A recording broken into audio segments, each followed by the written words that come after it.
প্রিয় ভিউয়ার্স, আমরা নতুন একটি সুইটার কোম্পানিতে ইলেকট্রিক আয়রন স্টিম বয়লার চালু করতেছি। আমরা অলরেডি এখানে লাইন সংযোগ দিয়ে দিচ্ছি। আমরা চালু করে উদ্বোধন করব আজকে। কাজ আমাদের সম্পূর্ণ ক্লিয়ার হয়ে গেছে। আপনারা দেখতে পাচ্ছেন যে আমাদের যে ইলেকট্রিক বয়লার মেশিনটি, দুটি মেশিন সেট করেছি। একটা মেশিনের ওয়াট হচ্ছে 100 কিলোওয়াটের করে।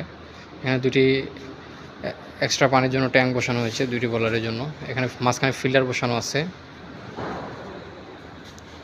আপনারা দেখতেই পাচ্ছেন যে আজকে আমরা এটা চালু করব উদ্বোধন করে। এখানে 60টি আয়রন মেশিনের জন্য এখানে স্টিম তৈরি করা হবে।